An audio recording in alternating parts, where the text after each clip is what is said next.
ಇನ್ನು ಡಿಕೆ ಹೇಳಿದಂಥ ಮಾತು, ಡಿಕೆ ಕದ್ದು ಮುಚ್ಚಿ ಮಾತಿಗೆ ಸಿಎಂ ಸಿದ್ದರಾಮಯ್ಯ ಗರಂ ಆದರು. ಹೈಕಮಾಂಡ್ ತೆಗೆದುಕೊಳ್ಳುವಂಥ ನಿರ್ಧಾರ ಏನಿದೆ ಅದಕ್ಕೆ ನಾನು ಬದ್ಧನಾಗಿರ್ತೀನಿ ಅಂತ ಮತ್ತೊಮ್ಮೆ ಅವರು ಪುನರುಚ್ಚಾರ ಮಾಡಿದರು. ಡಿಕೆ ಏನಾದರೂ ಹೇಳಿದರೆ ಅವ್ರನ್ನೇ ಕೇಳಿ, ನನಗೇನೂ ಗೊತ್ತಿಲ್ಲ,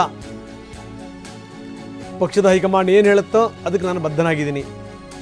ಇದು ಸಿದ್ದರಾಮಯ್ಯನವರ ಸ್ಪಷ್ಟ ಮಾತು. ವಿಚಾರದಲ್ಲಿ ನಾನು ಮತ್ತೆ ಸಿದ್ದರಾಮಯ್ಯ ಕದ್ದು ಮುಚ್ಚಿ ಮಾತಾಡಿಲ್ಲ, ಹೈಕಮಾಂಡ್ ಸಮ್ಮುಖದಲ್ಲೇ ಚರ್ಚೆ ಮಾಡಿರೋದು. ಇವತ್ತು ಹೈಕಮಾಂಡ್ ನಾಯಕರನ್ನು ಭೇಟಿ ಮಾಡ್ತೀನಿ ಅಂತ ಹೇಳಿದ್ರು. ನಾನು ಅದ್ರ ಬಗ್ಗೆ ಮಾತಾಡಲ್ಲ. ಹೈಕಮಾಂಡ್ ಅವ್ರು ಏನ್ ಹೇಳ್ತಾರೆ ಅದಕ್ಕೆ ಅದನ್ನೇ ಅಂತಿಮ. ನೀವು ಸುಮ್ಮನೆ ಏನೇನೋ ಪ್ರಶ್ನೆ ಕೇಳಿದ್ರೆ ಅವ್ರು ಹೇಳಿದ್ರೆ ಅವ್ರನ್ನೇ ಕೇಳಿ, ನಂಗೆ ಗೊತ್ತಿಲ್ಲ. ಹೈಕಮಾಂಡ್ ಏನ್ ಹೇಳ್ತದೆ ಅದಕ್ಕೆ ನಾನು ಬದ್ಧ.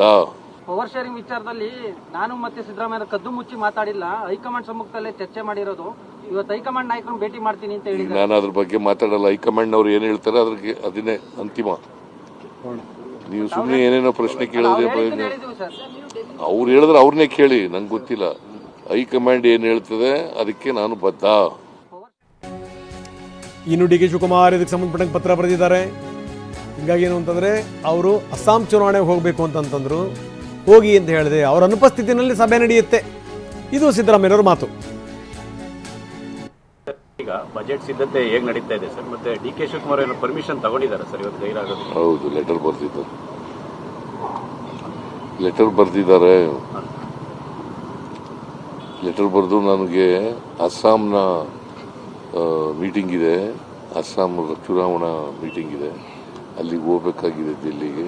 ಅದಕ್ಕೋಸ್ಕರವಾಗಿ ನಾನು ಬರ್ಲಿಕ್ಕಾಗಲ್ಲ. ಅವರ ಉಪಸ್ಥಿತಿಯಲ್ಲಿ ಮೀಟಿಂಗ್ ಆಗುತ್ತಲ್ಲ ಸರ್?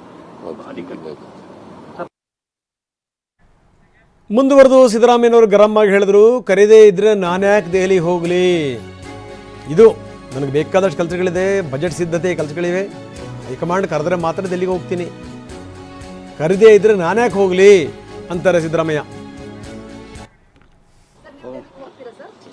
ಇಲ್ಲಪ್ಪ, ನಾನು ಕರೀದಿನ ಯಾಕೆ ಹೋಗ್ಲಮ್ಮ? ಇಲ್ಲಿ ಕೆಲಸ ಇದೆ, ಬಜೆಟ್ ಪ್ರಿಪರೇಷನ್ ಕೆಲಸ ಇದೆ. ಇಲ್ಲಿ ಕರೆದ್ರೆ ಹೋಗ್ತೀನಿ.